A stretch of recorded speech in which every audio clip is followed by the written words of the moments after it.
Hey guys, I'm Adam. I'm Ryan. And this is Two Neighbors. Ryan, what do we have going on today? Alright guys, so we're here doing a request from Braden S. Thank you, Braden. This is called How Much Money Is Enough? The Story of the Mexican Fisherman. So thank you, Braden, for the request. We really do appreciate that. If you guys would like your video reacted to, put it down below with the link to the video along with hashtag my request and we will get to it. So this one apparently is, it's a motivational video. So yeah. Everyone needs a little motivation in January. Yeah, I would think so. Yeah. Whether it be, going to the gym, which you can't right now, at least where we are, we can't go to a gym. And do everything that we've wanted to do for years on end. So December 31st, it's like, make that New Year's resolution, and on January 2nd you say, okay, you know what, I'll start next week. That's pretty much it. But anyways, Braden, thank you for the request. We do appreciate that. If you guys wouldn't mind doing us a quick favor before we start, hit that subscribe button and turn on the bell for notifications for more great content. All right, let's rock it. Alrighty. Better than yesterday. One step at a time. Sounds motivational. Let me tell you one of my favorite stories. It's about an American businessman and a Mexican fisherman. The story goes like this. An American businessman who was severely overworked visited his doctor. The doctor told him that he's stressing himself with his job too much and that he needs to take a break to reset himself. The businessman obliged, and the next week he took a vacation to a small coastal Mexican village. However, on the very first morning, he already got an urgent call from the office. Because he was stressed out and unable to fall back asleep, the businessman walked out to the pier to clear his head. A small boat with just one fisherman had docked, and inside the boat were several large yellowfin tuna.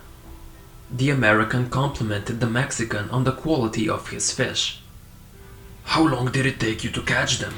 the American asked. "Only a little while," the Mexican replied in surprisingly good English. "Why don't you stay out longer and catch more fish?" asked the American. "I have enough to support my family and give a few to friends," the Mexican said as he unloaded them into a basket. The American was visibly puzzled. "But what do you do with the rest of your time?" asked the American. The Mexican looked up and smiled. "I sleep late, fish a little, play with my children, take a siesta with my wife, and stroll into the village every evening where I sip wine and play guitar with my amigos. I have a full and busy life, senor." The American laughed and stood tall. "Sir, I am a Harvard MBA and I can help you. You should spend more time fishing, and with the proceeds you would get from selling the fish, you could buy a bigger boat. In no time, you could buy several boats with the increased haul. Eventually, you would have a fleet of fishing boats." The American continued. "Instead of selling your catch to a middleman, you would sell directly to the consumers, eventually opening up your own cannery. You would control the product, processing, and distribution. However, you would need to leave this small coastal fishing village, of course, and move to Mexico City, then to Los Angeles, and eventually to New York City, where you could run your expanded enterprise with proper management." The Mexican fisherman asked, "But senor, how long will all this take?" To which the American replied, 15 to 20 years. 25 tops. "But what then, senor?" The American laughed and said, "When the time is right, you would announce an IPO and sell your company stock to the public and become very, very rich. You would make millions." "Millions, senor? Then what?" "Now this is the best part. You could finally retire and move to a small coastal fishing village. There you would sleep late, fish a little, play with your kids, and take a siesta with your wife. You could stroll into the village in the evenings, where you would sip wine and play guitar with your amigos." Interesting story, right? Definitely. A lot of people want to make more money so they can live a better life. They tell themselves, once I make enough money, then I'll go live the life I want. But that's a mistake.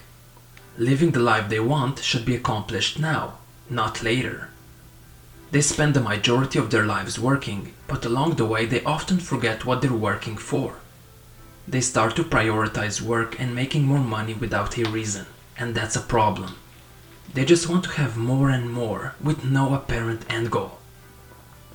The Mexican fisherman's story is here to remind you to take a step back and think about what you're actually working for and what you already have. Every so often you should reflect on and reevaluate your priorities. There is more to life than just work and money after all. Don't get me wrong, having money is a necessity, and working hard is a positive trait, but you shouldn't blindly chase money just to have more of it. I think it's important to have a clear vision of what you're working towards, so that one day you're actually able to say, I have enough and I don't need more. Thanks for watching. If you liked the story, it's a good story to learn, especially going into a fresh new year of new ideas and possibilities. Yeah, I mean, the key to life is doing what you love to do, and the best example I can think of is like what Ryan and I do here every week is you know, we just love making videos. Yeah. And it's not a burden on us. We just simply enjoy it because we get so much value out of it.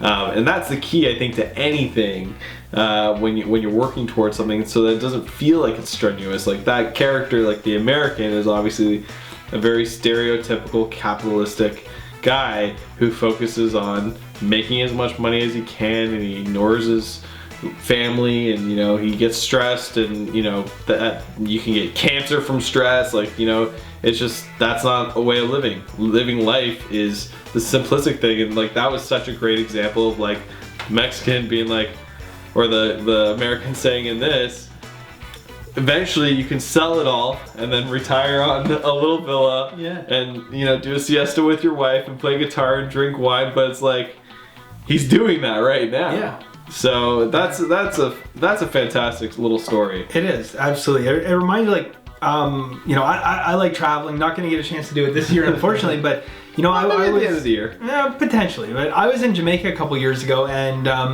you know, kind of driving around the outside of the island, we came into this like village. It was like incredibly, you could tell it was incredibly poor. I mean, a lot of the houses were like makeshift, and the roofs, like some of the roofs in the houses were actually like hoods of cars and stuff. Like literally, they just anything had thrown together. And my first thought was like, wow, it's like, this is like, it's so depressing and stuff. But as I drove through, you know, and saw like, you know, everyone there seemed pretty happy, and we actually drove past a guy in the sun, like full-grown guy in the sun, totally butt naked in this like little kind of kids pool, like bathing and stuff in there, and they were like smiled at us and waited. So whatever, like they were like the happiest people. But you know, there is like, you know, there's wealth in Jamaica, but there's a lot of poverty. But it's like everyone you talk to is like so laid back and so like chilled out, and they're having a good time. And I think, like, you know, from my mindset, it's like, oh, you know what, I have to go back home and make a bunch more money so I can take a trip again and come back here. When it's like, you know, I kind of think about that, and it's like, it's so backwards sometimes the way we look at it. We get caught up in the 9 to 5. It's the rat race, you know, man. Hey, what's your favorite movie? Ferris Bueller's Day Off, right? What's he say? If you don't stop to... life moves pretty fast. If you don't stop and look around once in a while, you can miss it. See, yeah, you quoted it better than I would. That is my, like, I live by the Ferris Bueller. At least I try and live by the Ferris Bueller mindset. You're pretty easygoing. I try to be. Yeah. Maybe that's the weed in Canada. Yeah, could be, but I don't know, guys. Like, I think it's a fantastic message, and Totally. you know, it's like we all get wrapped up in like our day to day, and you know, the commitments and everything we have to do. But you know, we're here on this little blue dot for such a short period of time, guys. Gotta enjoy it. Gotta enjoy it and watch more Two Neighbors videos. Yeah, exactly. Watch more. Yeah, don't go outside and enjoy life. Stay here and binge watch. Keep watching us. Two Neighbors, guys. But I don't know. I think that's awesome. So Braden, thank you so much for the request. Yeah. Really, that's awesome. Like, that's the stuff we like seeing, guys. New stuff we haven't seen before. So if you guys have a suggestion, leave a link down below. #myrequest.